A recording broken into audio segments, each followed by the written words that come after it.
Welcome. I'm Brandon Hobb, your narrator today. This is Dr. Adam Browne. He is our therapist, and in today's video, he will help 3 clients with their phobias. They are Sean Chandler, Sharna Parkey, and Sean Fletcher. Oh, come in, Miss Parkey. Hello, Dr. Browne. Hello, Miss Parkey. How are you doing? Good. And you? Pretty good. It's a good afternoon. Yes, it is. So, I see here you get very jumpy around loud noises, and is it just loud noises, or is there something else specific? Well, it's basically all loud noises. I mean, if the phone rings or there's a knock on the door, basically anything like that. Well, it sounds like to me you have what is called lygrophobia, meaning you are afraid of loud noises. It's very common. Really? Is it that common? Because, I mean, I don't see that many people that's as afraid of loud noises as I am, except for maybe veterans who have that shell shock thing. Well, yes, but it is more common than you would think, and it is helped rather easily. I mean, it takes work, but in as little as 4 sessions, you can have some significant progress. I see. I guess I could do that. Okay, well, first we are going to have you make a list. It's going to be a hierarchy of anxiety. I want you to list things related to loud noises that cause the least anxiety first, then progressively things that cause the most anxiety. Here's a notebook to write down.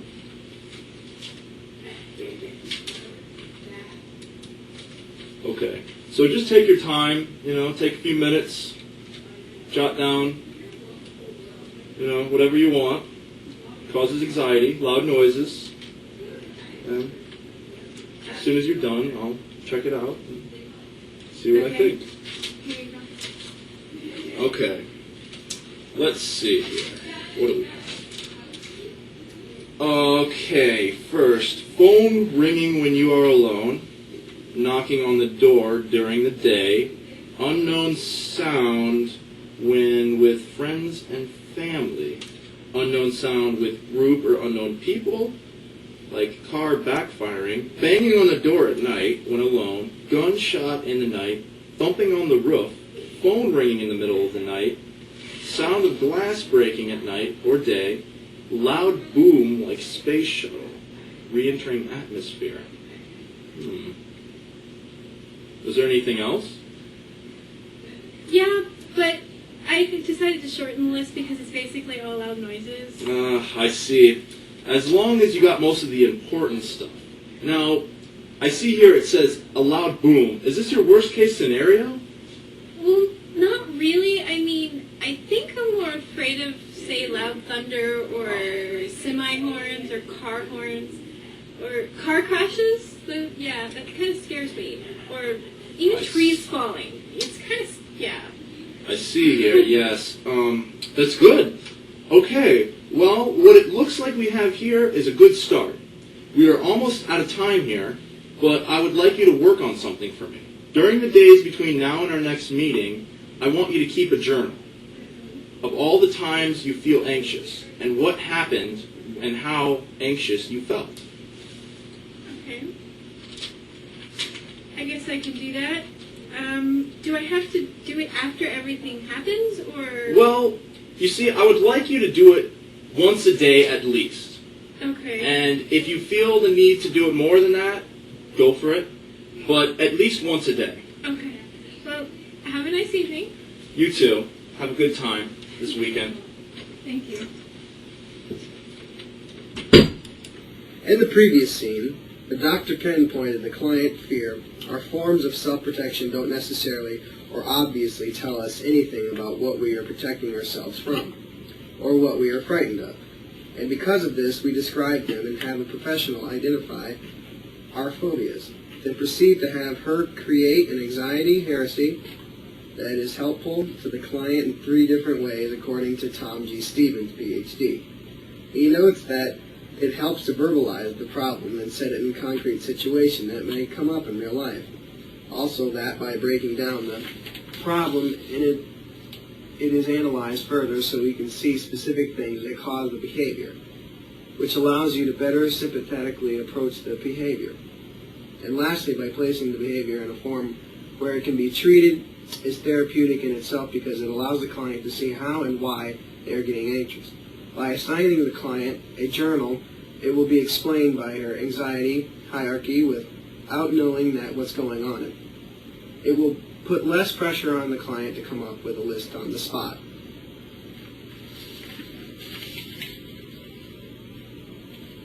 Is there more? Yeah, there's one.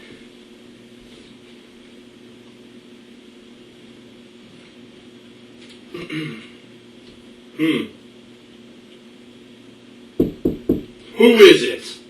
John Chandler. Yes. Come in. You're early. Did something happen?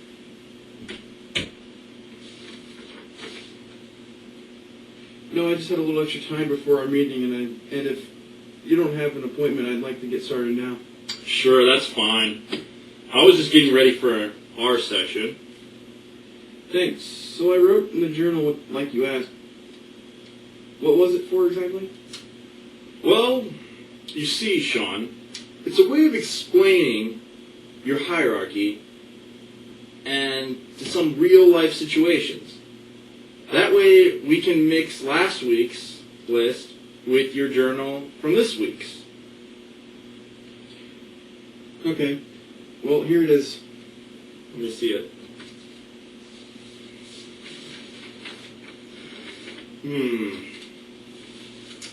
The wind blew off your cap, and a beautiful woman picked it up.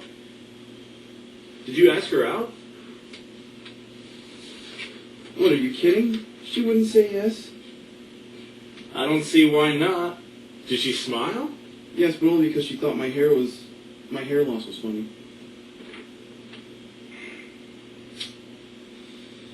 Are you sure she thought your hair loss was funny? I mean, did she comment on it? No, come to think of it. But I was very scared at the time, so I didn't think I reacted well. Well, let's go on to a different step, okay? Now I would like to move on to the next step in the process. Sounds good. It's a way of stopping your fear by replacing your fear of anxiety with relaxation. So now we're going to relax completely. Okay. Is it something hard? No, I will lower the lights, and if you like, you can lay on the couch. I think I will stay here. What else do I have to do? Okay, first close your eyes. Now tense the muscles in your fingers and hands for 10 seconds. Then relax. Do you feel the difference? Yes, that's amazing. Now release all the tension in all your body, throughout your body. Do you feel relaxed? Somewhat. Still a bit tense. Okay, I want you to open your eyes and remember to do this every day for 20 minutes. Okay, I can do that. Good. Yes. Do I have to do it for the full 20 minutes? Yes, you do have to do it. And try to do it before you fall asleep every night. Thanks a lot, Doc. I'll do that. See you next week then. Yes, next week.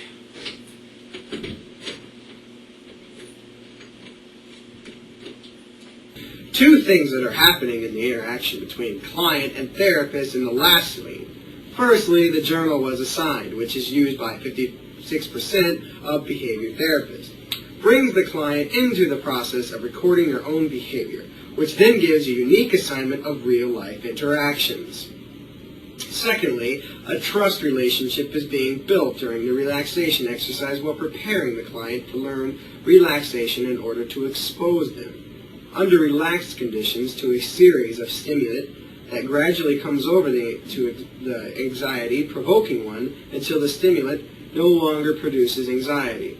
This session has been the first step in a classically conditioned process that, by definition, is a learned new association between an original neutral stimulus and an existing response.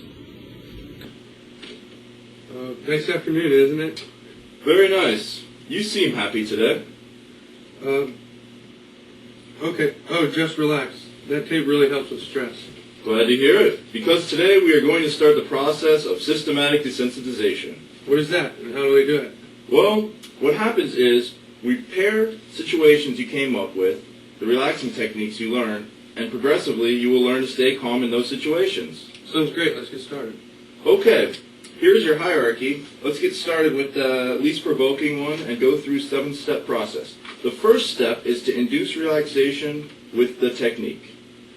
Okay, 1 minute. Okay, I'm calm. That was fast. Well, I'm going to read the situation, and I want you to imagine yourself in a situation for as long as you can. Okay? Driving down the road, you spot a car's blinker flashing. Okay, how long do I picture it? Until you feel uneasy. Okay, definitely uneasy. Now we're at step 4. I want you to determine the level of anxiety you experience from 0 to 100. Then relax again. About a 10. Okay, now I'm going to read the situation you imagine yourself in again. Driving down the road until you spot a car's blinker flashing. Okay. I'm not really feeling anxious. That's good. The step 7 is move on if you feel anxiety, or go back to step 2 if you don't. So we move on? Yeah. We will do one more here. You are in the kitchen. There is a flash from a metal pan. Okay. Feeling anything? Now I'm anxious. I would say about a 20 on the scale. Oh, good, good. Now relax. I'll read it again when you're ready. Okay, I'm ready. Okay. You are in the kitchen, and there's a flash from a metal pan. Wow, hey, that actually works. It will get harder as you move down the list. I want you to work on the list every day, no more than 20 minutes a day, and next week I have a group therapy session. I'd like you to come. Okay, sure. Same time? Yes, sure then. Sure thing. Bye. See you later, Sean.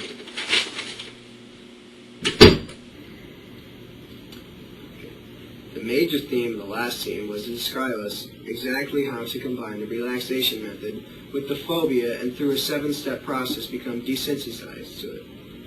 As Dr. Raymond Lloyd Richmond describes in a section of A Guide to Psychology and Its Practice, the 7 distinct steps of the systematic desensitization process is 1. Induce relaxation, 2. Read them from the hierarchy, 3. Imagine yourself in the situation, 4. Stop and determine the level of anxiety, relax again, 5. Reread and imagine, 6. Stop and determine anxiety, 7. Move on or repeat.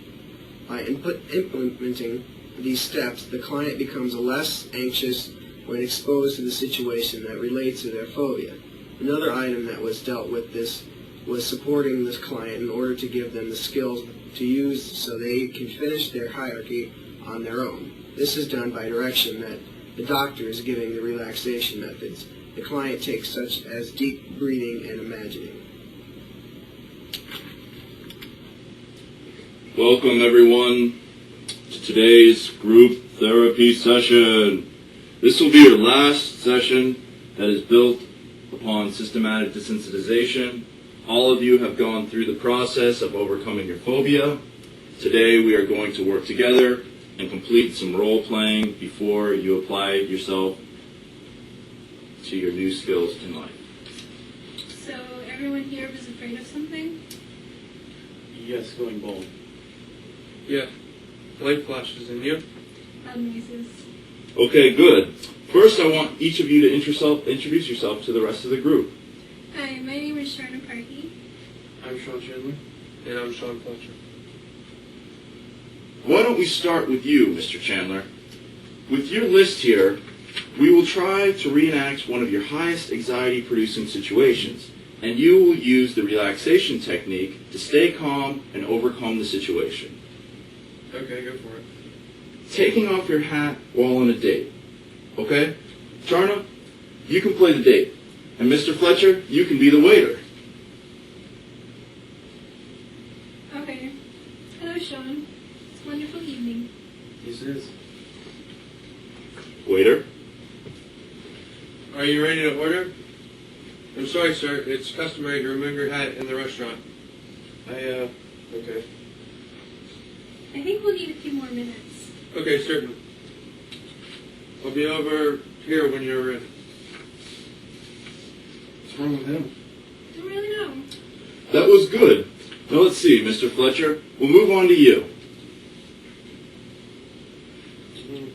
It's so shiny. What is? Your head. Okay, I think I'm good now. Well, it seems, Mr. Fletcher, we just did your situation. Now let's move on to Sharna. I'll whisper something to the other two. What we will do, because a lot of your phobia is done with element of surprise. Okay, I think I can handle that.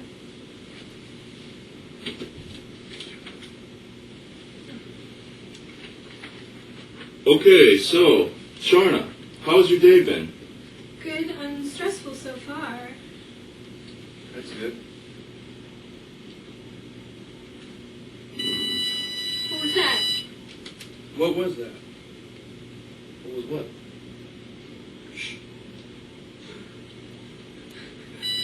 That! What was that? I don't hear anything. Okay, it's okay. Okay. That's good. Try to identify the noise.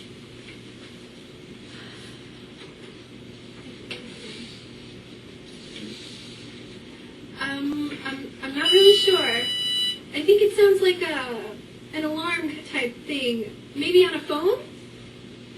That's right. You all did very well. We are almost finished here. I just wanted to go over some things that you can do for yourself to strengthen your skills. After therapy is over, I want each of you to put yourself in a controlled situation that could raise your anxiety and constantly relax in those situations. Each time, do something longer or harder. If you would like, think of them like assignments. And each time you make sure it is something that matters to you and has natural rewards built in. Natural reward? What can I do that would give me a natural reward? Well, let's say that you would want to be able to go to a club with your girlfriend. One of those, say, strobe light, eccentra clubs. Having a small party with your friend with your own flashing lights to get used to the situation would be appropriate. And the natural reward would be spending time with friends and having a party. Exactly. You could want to be able to do a professional photo session with a girl. So you could go to a theme park with friends and buy one of those disposable cameras and have fun while getting used to taking pictures with your hat off. So he gets to go to a theme park with his friends and have fun. What can I do? Say you wanted to go to a scary movie with a guy. Then you could have a girls' night at your house and watch some action movies and maybe a scary movie. That sounds like fun. Friends and family? In all of these situations, there is a factor of fun or relaxation, which will help you to overcome the fear. Mostly because the relaxation is incompatible with the fear, and when you get into the most stressful situation, it'll be easier to tolerate. Will we ever completely get rid of all our fears?